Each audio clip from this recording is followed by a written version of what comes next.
So Sikhism is not just in Punjab, but it also essentially has spread all the way out, and there's many people that adhere to it, even in our hemisphere, especially in Canada. So here we go. Everybody, my name is Jagmeet Singh, and I am the leader of the New Democratic Party of Canada. And in that capacity, he's also the first Canadian of Asian origin running for Prime Minister. As the federal leader of a major political party, Jagmeet Singh is breaking barriers. Jagmeet has proven, don't worry, if you have good ideas, if you have actually kind of mindset, then it doesn't matter what kind of look you have, you can prove yourself at any level. Born just outside of Toronto to Punjabi immigrants, Singh is a practicing Sikh. His family often prayed at this temple. This is a milestone for Canadian history. This is a milestone for Sikh immigrants. This is a milestone for minority in this country. I have teenager kids. They are telling us, Papa, look at where our grandparents, came from and where we are going to and where Jagmeet is taking us. I think definitely every generation, either even the small little kids, I think, we all feel really, really proud. But there are challenges. In June, Quebec's provincial government passed a polarizing bill banning religious dress in public sector jobs. That includes the traditional Sikh turban. Campaigning in Montreal earlier this month, Singh engaged in this exchange. Should cut your turban off and you look like a Canadian. Oh, I think Canadians look like all sorts of people. That's the beauty of Canada. Moments like these have propelled Singh into a de facto spokesman for Canada's rapidly growing visible minorities. Hurt people. Last month, Prime Minister Justin Trudeau, one of Singh's political opponents, admitted he'd worn brownface at a party years ago and blackface on other occasions. I want to talk to all the kids out there. Singh offered an emotional response, reflecting what he said was his own experience fighting racism. I want you to know that you might feel like giving up on Canada. You might feel like giving up on yourselves. I want you to know that you have value, you have worth, and you are loved. During a leaders' debate, Singh said he accepted the Prime Minister's apology. Jagmeet Singh's national presence has elevated the question, could Canada one day have a person of color as Prime Minister? And we'll see someday. They currently do not, obviously, but there is kind of this pushing towards that movement. So even though Sikhs essentially are going to be a major part of the Mughals, they're not the only thing, right? So the next two emperors are people that ruled over what is called the Golden Age of the Mughals. And that is going to be Jahangir, the conqueror of the world. And he ruled from 1605 to 1627. He was all about political stability, economic growth, cultural prosperity, and religious tolerance. He got rid of the jizya tax, which is a tax against all people that are non-Muslims. But he did execute the fifth Sikh guru, which, well, not great anytime you execute someone's religious leader. He created a great pilgrimage ship, and the ship was owned by his mom, who was Akbar's Hindu wife, Miriam, and she was known as the Queen Mother of Hinduism, of Hindustan. So essentially, he embraced and kind of blended both cultures throughout his lifetime. It was the largest Indian ship on the Red Sea, and essentially he went on pilgrimage to Mecca. So one of the very first and kind of greatest rulers to make that pilgrimage from India. He eventually was captured by the Portuguese, and he refused to ever return back. So this was going to be kind of the very first Mughal versus European conflict, because the Portuguese simply wouldn't give them back their ruler, which obviously is going to spark off some tension. Shah Jahan is going to be the other person. He is referred to as the king of the world.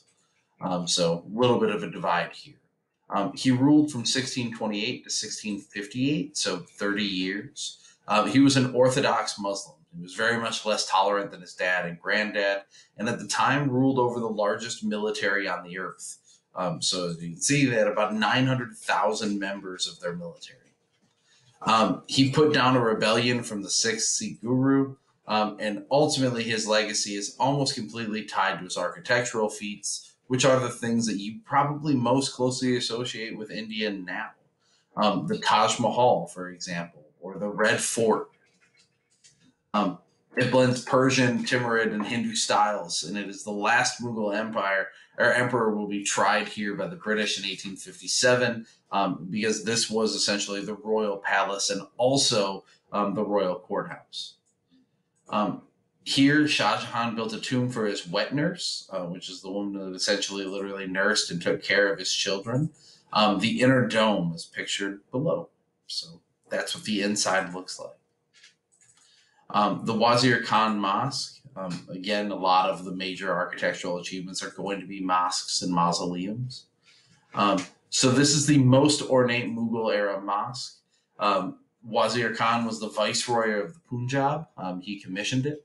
And the next few pages are the interior. And if you like geometric designs, brace yourself, because this is some serious geometric stuff going on. So everything in here is all essentially just geometric design based artwork, which obviously is extremely Muslim by tradition, because they are forbidden to paint pictures of people. So geometric designs are going to be kind of the singular decoration feature. So here's the inside of Shah Jahan's mosque, with some extremely beautiful and ornate kind of work, and the different mosaics and stones that are all laid in here to set kind of this very beautiful and elegant design throughout.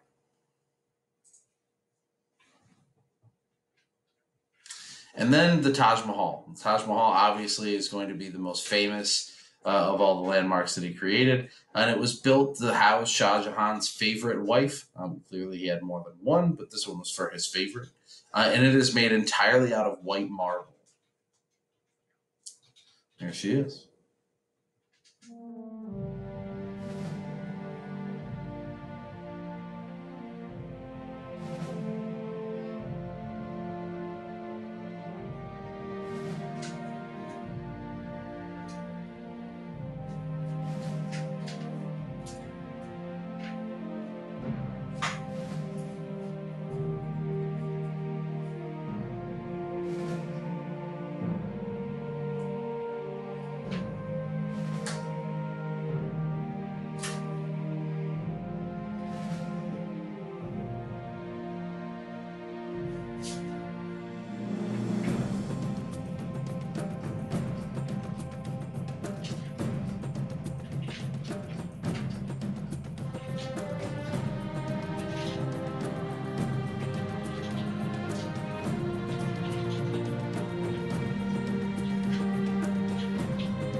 So, of all of the landmarks that we're going to kind of look at, and all of the major buildings that we're going to kind of study throughout the course of this course, the Taj Mahal is one of the weirdest kind of cultural ones that have happened, because the beauty obviously is kind of what ropes everybody in and gets everyone to come. But ultimately, remember that it is still a gravesite, right? So it is still a mausoleum.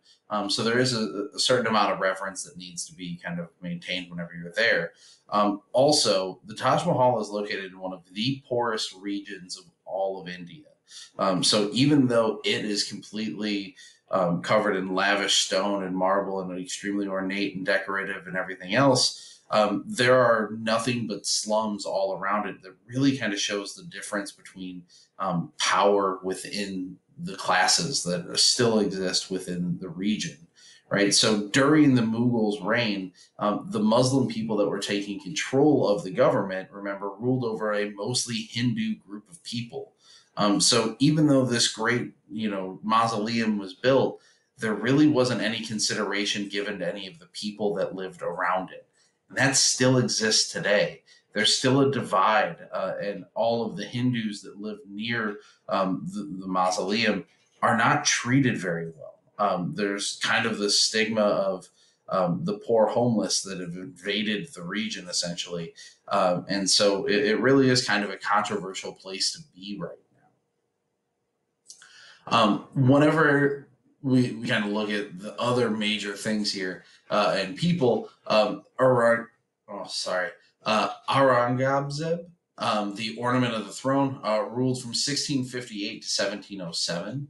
And he's essentially the guy who ruined the empire, according to John Green. So whenever it comes to why, well, that part's pretty simple.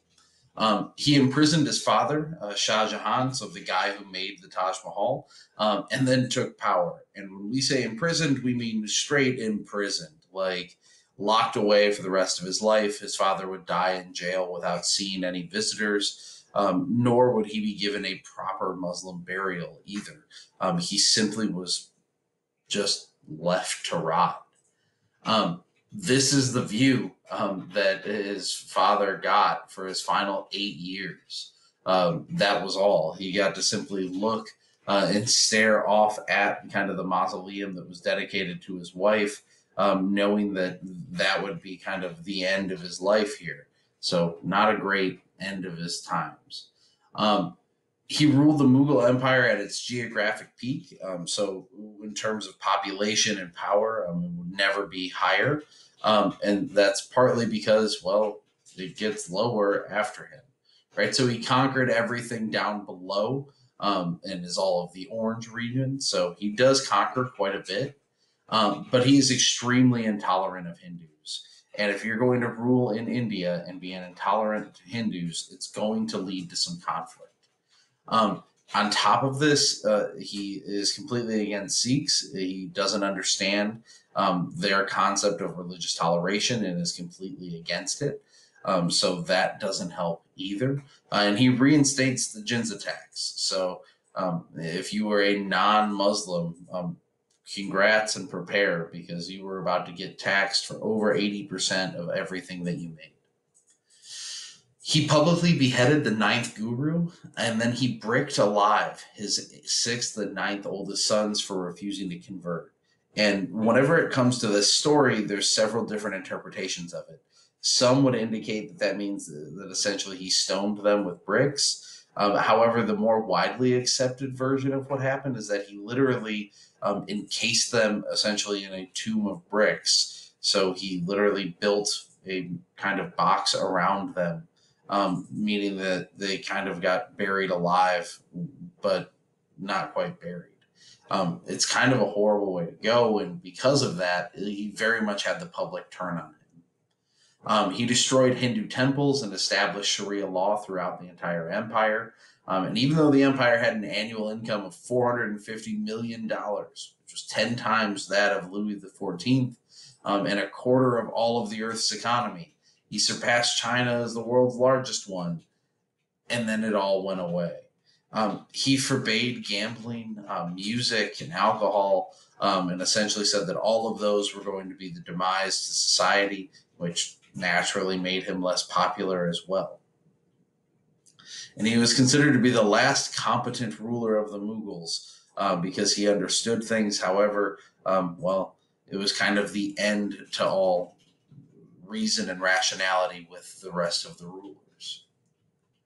So most history classes that mention the Mughals focus on the contrast between Akbar and Aurangzeb. Akbar comes off as a good ruler, and Aurangzeb is painted as the guy who ruined the empire. The typically positive historian's view of Akbar, who ruled from 1556 until 1605, can be summed up in this quote from Asher and Talbot's India Before Europe. Through his reforms of administration and taxation, Akbar created a sound and enduring foundation for Mughal governance, while his tolerant attitude and inclusive policies toward toward Hindus and Jains helped create a state that was more Indian in character. That tolerance aspect is especially important. Like, Akbar rescinded the jizya, the tax that non-Muslims had to pay, and in 1580 he gave all non-Muslims the same rights as Muslims, instituting a policy called sul-i-kul, which translates to universal toleration. Now, in part, this policy was designed to lessen the power of Muslim religious scholars who might have been disturbed by the way that Akbar blended Islamic and Indian ideas of kingship, especially the idea that he was,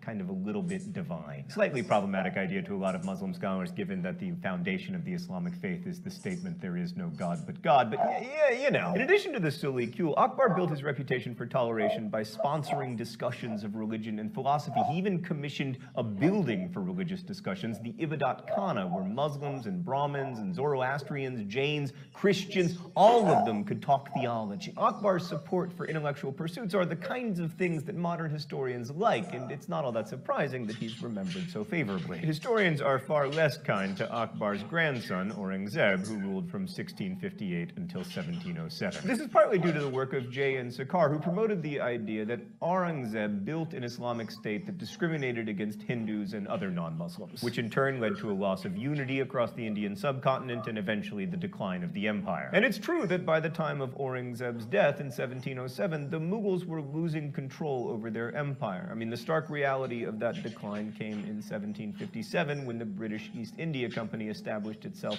permanently in Bengal and began its inexorable efforts to colonize all of India. But that was, 50 years after Aurangzeb died, so maybe he shouldn't get all of the blame. In fact, whether these guys deserve their reputations really depends both on what aspects of their reign you look at and how you interpret them. As conquerors, Akbar and Aurangzeb had a lot in common. Like, Akbar might have sponsored high-minded discussion, but he was also willing to use extreme violence to keep his subjects in line. For example, he slaughtered thousands of inhabitants of the fort at Chittor and ordered his generals to pile up the skulls of Indian princes to frighten them into submission. That's not especially tolerant. And here's another detail about Akbar's rule that's meant to paint him as a modern enlightened ruler. Because he was interested in science, Akbar arranged an experiment. He had infants moved to a special house where no person was to talk to them so that the natural language of mankind might be revealed. The experiment failed, but it is a reflection of Akbar's desire to explore in a scientific manner the nature of humans and what he believed to be their common condition. Now, you can read that as a leader trying to understand the underlying connections among all humans, no matter their religious backgrounds, or you can read it as horrifying child abuse. And then we have Aurangzeb, who was a devout Muslim and did try to introduce Islamic principles into Mughal rule, but the trend toward orthodoxy and away from Akbar's toleration had begun long before with his predecessor, Shah Jahan. He's best known for building the Taj Mahal. Good work. Stan, he built it by himself?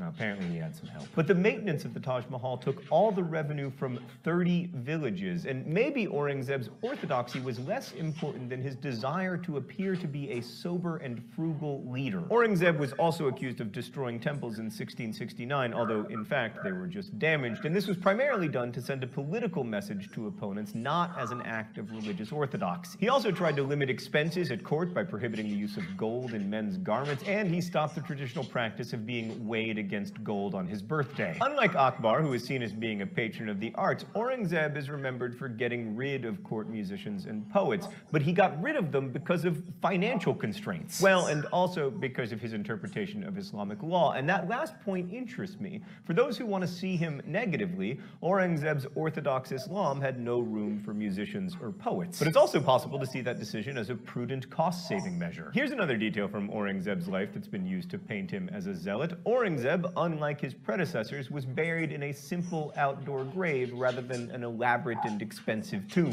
You could see that as a symbol of religious faith, or as a sign of humility, or an attempt by a thoughtful ruler to spare his subjects the expenses of, keeping up his tomb. That said, in the long run, the Taj Mahal has done pretty well in terms of generating tourist money, whereas I don't think anyone's paying to see Aurangzeb's grave. But the thing is, Aurangzeb needed to save money. If he was a bad ruler, it's mostly because he spent so much much time and treasure fighting rebellions in the south of his empire and then neglected the north, where unrest grew as well. It's overly simplistic to say that the glory days of the Mughal Empire were about tolerance and the downfall was about intolerance. Really, there were lots of factors that played into the decline of the Mughal Empire, including growing factionalism at the Mughal court, the rise of regional powers, and the breakdown of the system of governance by local nobles. Historians are in the business of making claims about what happened and supporting those claims with evidence, and often this evidence provides the details that make reading and learning about history so much fun. Now, sometimes the details suggest only one interpretation, but in many cases they can lead us to multiple conclusions. And the reigns of Akbar and Aurangzeb provide good examples of why we need to be careful with our details. It's possible that Aurangzeb was a terrible ruler because he tried to impose Muslim orthodoxy on a Hindu majority, and no doubt many Hindus felt so, especially after he reinstituted the jizya. And he did try to introduce Sharia law as the governing principle in the empire. But it's also possible that Aurangzeb's bad reputation comes from a contemporary preference for tolerance over piety in our rulers, or from a general feeling that states are better ruled by secular than religious laws, or from the fact that it's just hard to rule a declining empire well. Ask President Obama. Our experiences and biases make us more likely to see the dismissal of court musicians and poets as an example of religious fanaticism than as like a cost-saving measure. And maybe Akbar, who could be as brutal in his military conquests as any emperor, comes out in a good light because he did advocate religious toleration. But it wasn't totally or even primarily due to his religious tolerance that Akbar was able to win most of his wars. And the many rebellions against his reign suggest that he wasn't as popular with his subjects as he is today with historians. One last note about how the way that we look at the past can shape the present and vice versa. We need to be particularly careful here because the Mughals continue to play an important role in how Indians imagine themselves today. One of the roots of contemporary Hindu nationalism is pride at India's throwing off the shackles of imperialism, and for many Hindu nationalists, that history of imperialism starts not with the British, but with the Mughals. We often use history to define ourselves today, and one of the most common ways to do that is to make negative claims about the people that we say we are not. And so when we look at historical figures, we need to be conscious of the fact that we are looking at them. Thanks for watching. I'll see you next week. So the zamindars were the landowning nobilities. They were the people that collected all the taxes for their Mughal overlords. And essentially after conquering, Babur saw them as a large amount of taxes that needed to be collected. So he decided to grant these zamindars with the power to tax and run the local militaries in each region. And they ended up being responsible for the collection of up to a sixth of the revenue for the empire in total, which is quite a bit. And then the very last thing, the Marathas. This is Vajrayana 2.0, which is going to be the Hindu takeover of India again. It is a Hindu coalition that rose in response to the expansion of the Mughals, thanks to Aurangzeb. And it is essentially a specific warrior caste that became peasants during this time period. And as the Mughals declined following the death of him, the Marathas slowly chipped away at the empire until eventually they retake India for themselves and then get taken down by the British East India Company, which we'll talk a lot about in the next unit. So thanks for following along, everybody. And now that we're kind of at the end of these, we can see how all of these empires all have one kind of thread that comes in the middle, and that is that ultimately they all increase their expanse and their influence all over, but they all do decline thanks to some sort of outside threat. Your quiz is up on Canvas. It's 10 questions. Make sure that you get it done before Monday, and hopefully everything is back to normal then, and I'll see you guys on Monday. Bye, everybody.